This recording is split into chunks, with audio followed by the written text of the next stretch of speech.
আসসালামু আলাইকুম everyone, I hope সবাই ভালো আছেন। আজকের ভিডিওতে আমরা আমাদের মক্কার এক্সপিরিয়েন্সগুলো শেয়ার করব। আমি আমার আগের ভিডিওতেই শেয়ার করেছিলাম ওমরা শুরু থেকে শেষ পর্যন্ত আমি কোনো ভিডিও নেইনি। তখন আমাদের কাছে ইম্পর্টেন্ট কাজটা ছিল আমাদের ওমরাটা ঠিক মতো করার, কিন্তু ওমরা শেষ করে মক্কায় যে কয়েকদিন ছিলাম টুকটাক কিছু ভিডিও করেছিলাম। সো আজকের ভিডিওতে আমি আমার এক্সপিরিয়েন্সগুলো আপনাদের সাথে শেয়ার করতে চাই।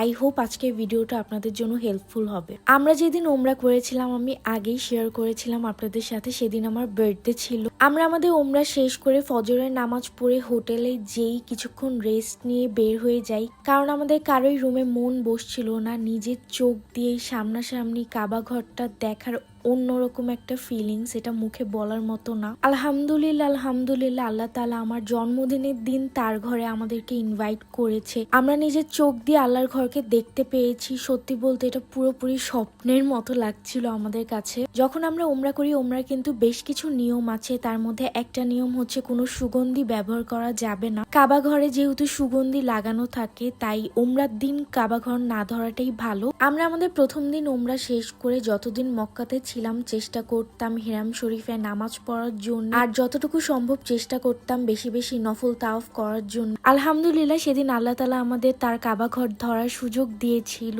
আলহামদুলিল্লাহ এর থেকে বেস্ট বার্থডে আর কিছুই হতে পারে না। আলহামদুলিল্লাহ, যদিও হিরাম শরীফে সবসময় অনেক মানুষ থাকে, তারপরও আমি আপনাদের সাথে শেয়ার করব কিছু কিছু টাইম যেই টাইমে আপনারা একটু হলেও খালি পাবেন। ফজরের নামাজ পড়েও অনেকে নফল তাওয়াফ করে, তাই ওই সময় অনেক ভিড় থাকে। আপনারা চেষ্টা করবেন 9টা থেকে 11:30টার মধ্যে হিরাম শরীফে থাকতে। আমার কাছে মনে হয়েছে এই সময় একটু ভিড়টা কম থাকার কারণ, একে তো ব্রেকফাস্টের টাইম, আর এই সময় প্রচন্ড কড়া একটা রোদ থাকে, তাই হয়তোবা এই টাইমটাকে সবাই একটু অ্যাভয়েড করে। রোদ বেশি হলেও ট্রাস্ট মি, রোদটা একদমই কষ্ট লাগে না। এখানে আসলে কোনো কষ্টই কষ্ট মনে হয় না। আল্লাহর ঘর দেখলে আপনারা সব ভুলে যাবেন। শুধু আমার একটা সাজেশন থাকবে, মক্কা রোদটা কিন্তু খুবই কড়া হয়, আর এতক্ষণ রোদে বসে থাকলে খুব স্বাভাবিক খারাপ লাগবে। তাই আমি বলবো রোদের টাইমে বের হলে অবশ্যই একটা সানগ্লাস আর হাফ টুপি ব্যবহার করবেন, যাতে রোদ থেকে একটু হলেও প্রোটেকশন পান। আরেকটা খুবই ইম্পর্টেন্ট একটা ইনফরমেশন, আপনারা হেরাম শরীফ থেকে 25 নাম্বার গেট দিয়ে বের হলেই হাতের বামে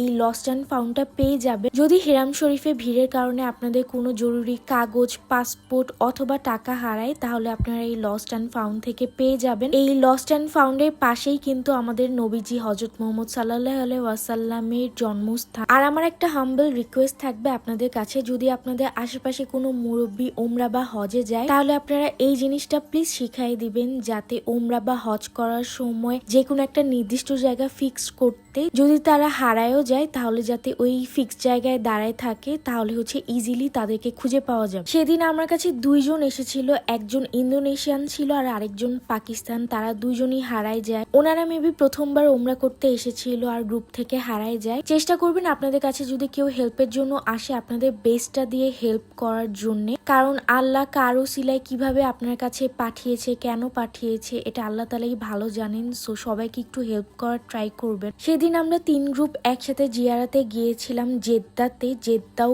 খুব সুন্দর একটা জায়গা, খুব সুন্দর সুন্দর ঘোরার জায়গা আছে সেখানে। আমরা খুবই কম সময়ের জন্য জেদ্দায় গিয়েছিলাম। আপনারা যদি যান তাহলে আমার সাজেশন থাকবে একদিনের জন্য সময় নিয়ে যেতে, কারণ জেদ্দা শহরে ঘোরার খুব সুন্দর সুন্দর জায়গা থাকার পাশাপাশি কিন্তু জেদ্দায় খুব চিপে শপিং করা যায়। সো আপনারা একটু টাইম নিয়ে যাবেন। আমরা আজকে যেখানে এসেছি এটা হচ্ছে জেদ্দার খুব সুন্দর একটা বিচ। রাতের বেলা দেখতে খুবই সুন্দর লাগে। বিচের উপরেই খুব সুন্দর এই মসজিদটা ছিল।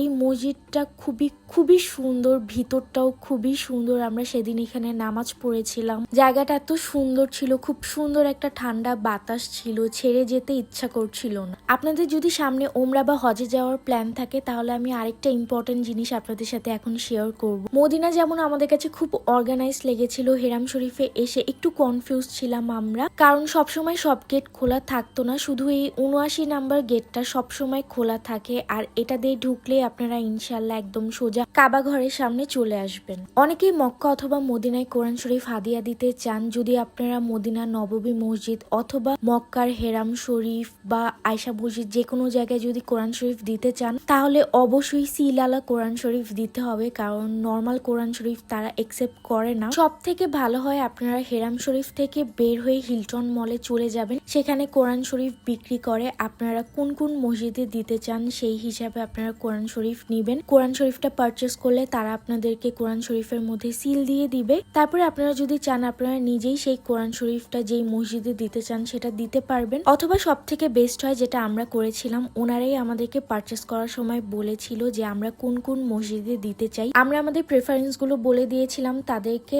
আর তারাই হচ্ছে এটা দিয়ে আসবে। এটা আমার কাছে সেফ অপশন মনে হয়েছে, কারণ এটা আমাদের ফার্স্ট টাইম ছিল আর আমরা দিয়ে আসলে এটা ঠিক জায়গায় আমরা রাখতে পারবো কিনা এটা আমরা শিওর ছিলাম না। তাই ওরা যেহেতু নিয়মগুলো ভালোভাবে জানে আমরা ওদের হাতে এটা দিয়েছিলাম। নফল তাওয়াফ করতে গেলে সবসময় চেষ্টা করবেন এই ধরনের একটা বড় জুতার ব্যাগ নিতে, যাতে খুব তাড়াতাড়ি জুতাটা রাখা যায়। আর নফল তাওয়াফ করতে গেলেও কিন্তু ছেলেদের এহরামের কাপড় পরতে হয়, তা না হলে ভিতরে যেতে দেয় না। আর এখানে আসলে আসলে আপনারা 1-2 দিন থাকলেই বুঝতে পারবেন কোন টাইমে গেলে আপনারা ইজিলি ভিতরে যেতে পারবেন, খালি পাবেন, অথবা কোন জায়গায় আপনারা নামাজ পড়লে আপনাদের বারবার উঠাবে না। এখানে গ্রিন লাইটের কাছে বসে ওনারা নামাজ পড়ছিলেন সাফা মারওয়া যাওয়ার একদম রাস্তায়, তাই ওনাদেরকে ডেকে তুলে দিচ্ছিল নামাজ থেকে। আপনারা যদি কাবা ঘরের সামনে আরাম করে বসে একটু নামাজ পড়তে চান তাহলে আমার সাজেশন থাকবে যেই জায়গায় গ্রিন লাইট আছে আর যেই জায়গা দিয়ে সাফা মারওয়া পাহাড়ের ভিতরেই ঢুকে সেই জায়গায় আশেপাশে নামাজ না পড়ার জন্য। এই দুটো জায়গা একটু অ্যাভয়েড করে অন্য পাশে ঘুরে নামাজ পড়লে আপনারা কাবা ঘর শান্তি মতো চোখ দিয়ে দেখতে পারবেন, যতক্ষণ খুশি নামাজ পড়তে পারবেন। চেষ্টা করবেন নামাজের পরে 5 রিয়াল দিয়ে এই খেজুরগুলো বিক্রি করে সেগুলো কেনার জন্য বেশি বেশি করে সবাইকে হাদিয়া দিবেন।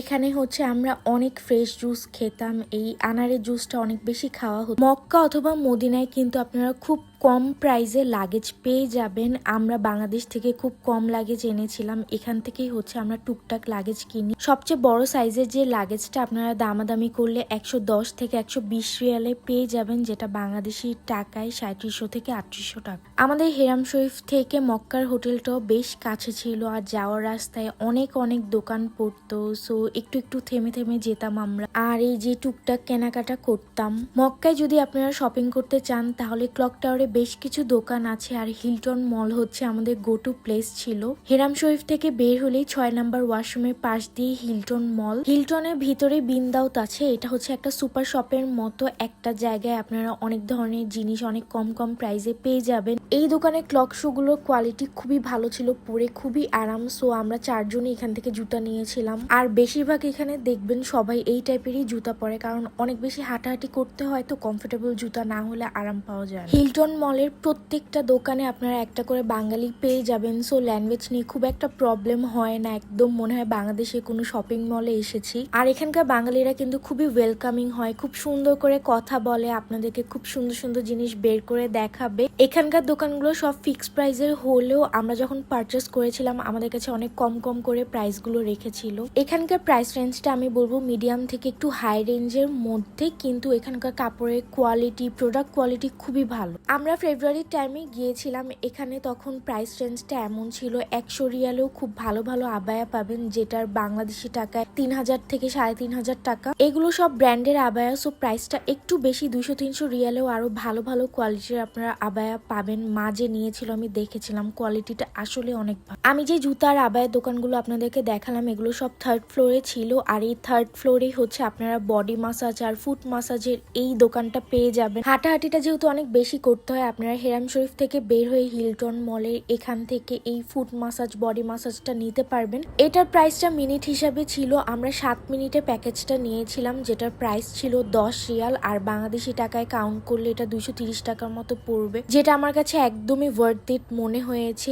এই মাসাজটা নেওয়ার পর খুবই আরাম আর রিল্যাক্স লাগছিল। আমি এখানে মাসাজ নিচ্ছিলাম, আম্মু আর আপু তার অপোজিটের দোকান থেকে এখানে কেনাকাটা করছিল ততক্ষণে। এরপর আরেকটা দোকান থেকে আব্বুর আর ভাইয়ার জন্য কাবলি সেট এখানে নেওয়া হচ্ছিল। এটা প্রাইস রেঞ্জ 100 থেকে 200 রিয়ালের মতো ছিল, এগুলো ব্র্যান্ডের কাবলি সেট, তাই প্রাইসটা একটু বেশি। পরের দিন আমরা আয়েশা মসজিদে যাচ্ছিলাম ওমরা নিয়ত করতে দাদা দাদির নামে। আপু আর আব্বু আরেকটা ওমরা করতে চাচ্ছিল, সো সেদিন গিয়েছিলাম আয়েশা মসজিদে। আমাদের সাথে আরেকটা গ্রুপের আঙ্কেল আর আন্টি গিয়েছিল, সো আমরা 8 জনের একটা ট্যাক্সি বুক করে এখান থেকে আয়েশা মসজিদে গিয়েছিলাম। সেদিনেরও ভিডিও ক্লিপ আসলে আমার কাছে নেই। আব্বু আর আপু যখন উমরা করছিল, আমি আর মা নফল তাওয়াফ করছিলাম, সো এইসব ভিডিও নেওয়ার কথা মনে ছিল না। এরপর আমরা আরেকদিন মক্কায় আলবাইক ট্রাই করেছিলাম, যেটা হিলটন মলে ছিল। অ্যান্ড ওখানকার ভাইয়ারা সব ছিল বাঙালি। যতক্ষণে আমাদের খাবার প্রিপেয়ার হচ্ছিল, আমরা এই বাঙালি ভাইয়াদের সাথে কথা বলছিলাম যে তারা কতদিন থেকে এখানে আছে। ওনারা এত সুইট ছিল, ওনারা আমাদেরকে গিফট দিয়েছিল এই বার্গার বানগুলো। সৌদিতে যদি কোনো বাঙালিকে দেখে, তারা খুব খুশি হয়ে যায় আর নিজে থেকেই হেল্প করতে আসে সবকিছু নিয়ে। সৌদির এই লাবাংগুলো এখানে আসলে সবাই ট্রাই করবেন, এগুলো খুবই মজার। আর আমরা সবসময় হিলটন মলের যে বিন দাউত আছে সেখান থেকে এগুলো নিতাম, কারণ লোকাল দোকানে এগুলোর প্রাইস একটু বেশি রাখতো, কিন্তু বিন দাউতে এগুলোর প্রাইস কম ছিল। এই যে এটা বিন দাউত সুপার শপ। এখানে আপনারা এমন কোনো কিছু নাই যেটা পাবেন না, সব ধরনের আইটেম এখানে পাওয়া যায়। আমরা এখানে ফুড সেকশনে বেশি কেনাকাটা করতাম। বিন দাউতে অনেক মজার মজার ইয়োগার্ট ছিল, সো সৌদিতে আসলে আপনারা এই ইয়োগার্ট গুলো ট্রাই করবেন। তারপরে এখানে অনেক টাইপের ফ্রুটসও পাওয়া যেত, এগুলোর প্রাইসও আমার কাছে খুব একটা বেশি লাগেনি।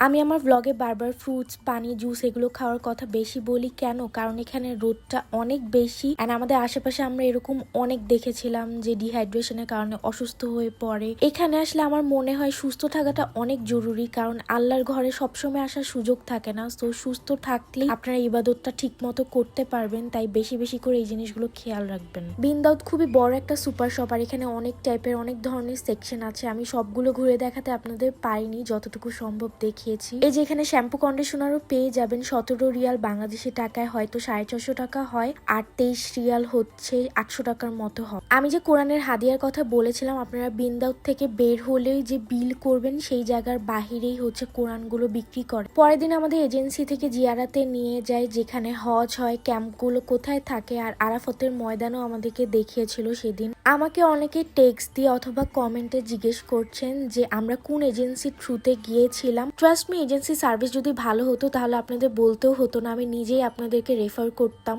বাট আমার মনে হয় না সামনে যদি ইনশাল্লাহ আমরা কখনো সৌদিতে যাই আর কখনো এই এজেন্সির থ্রুতে যাব, কারণ আমাদের নিজেরই এদের সার্ভিস ভালো লাগেনি, কারণ ওদের প্রফেশনালিজমটা খুবই কম। আর একটা এজেন্সির থ্রুতে আপনি যখন যাবেন, সেই মোয়াল্লেমই যদি আপনার সাথে না যায়, তাহলে ছোট ছোট অনেক প্রবলেমই ফেস করতে হয়, যেটা আমি চাই না আপনারা করেন। আমরা যে সেদিন জিয়ারাতে গিয়েছিলাম, সেদিন আমাদের সাথে আরো কয়েকটা গ্রুপ অ্যাড হয়েছিল। এন্ড দেখেন ওদের মোয়াল্লেম খুব সুন্দর করে প্রতিটা জায়গার ইতিহাস বলছিল। ছোট ছোট এমন অনেক প্রবলেমই ফেস করেছিলাম আমরা। আর বাংলাদেশে অনেক ভালো ভালো এজেন্সি আছে, আপনারা যাওয়ার আগে অবশ্যই সবকিছু প্ল্যানটা আপনারা নিয়ে রাখবেন, যে আপনাদের কোথায় রাখবে, কিভাবে কি করাবে, সবকিছু জেনে রাখবেন। কথা বলছিল যে আদম আলাইহিস সালাম একসাথে হয়েছিল, হ্যাঁ, আবার দুই হাত এইভাবে দোয়া করছিল আল্লাহ, যে রাসূলের বগল পর্যন্ত দেখা গেছে। হ্যাঁ, বিদায় হজের ভাষণ দিচ্ছে, কোরআনের সর্বশেষ আয়াত এখানে নাযিল হয়েছে। ঠিক আছে, তারপর দেখতে দেখতে কিভাবে যেন আমাদের যাওয়ার সময় চলে আসে। খুবই খুবই হ্যাপি ফিল হচ্ছিল, মনে হচ্ছিল আমার মনের কোনো একটা কিছু আমি এখানে রেখে যাচ্ছি। আমি যখন সৌদিতে ছিলাম, অনেকে আমার কাছে দোয়া চেয়েছিলেন, আমি সবার নাম নিয়ে মনে করে কাবা ঘরের সামনে আপনাদের জন্য দোয়া করেছি, আর সবার জন্য অনেক অনেক দোয়া করেছি। কাবা ঘর দেখার পরে আমার কাছে মনে হচ্ছিল যে আল্লাহ তাআলা যাতে সবাইকে একবার হলেও এটা দেখার সুযোগ দেন। আমরা যেদিন জিয়ারাতে যাই, সেদিন মুআল্লিম আমাদেরকে একটা কথা বলেছিল, যেটা আমার মনে খুব ধরেছিল।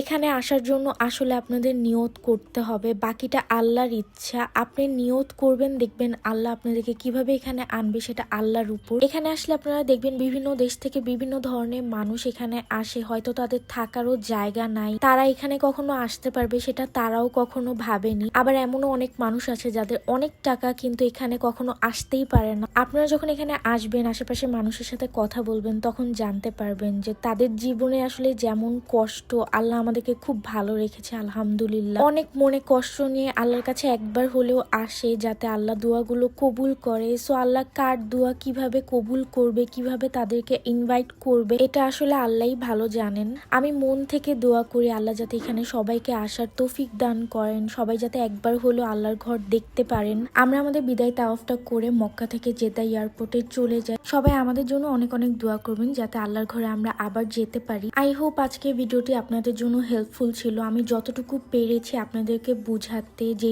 জিনিসগুলো ইম্পর্টেন্ট সেগুলো জানানোর চেষ্টা করেছি। সো আজকে ভিডিওটি এখানেই শেষ করছি। Thank you so much for watching. সবাই অনেক অনেক অনেক ভালো থাকবেন। আল্লাহ হাফেজ।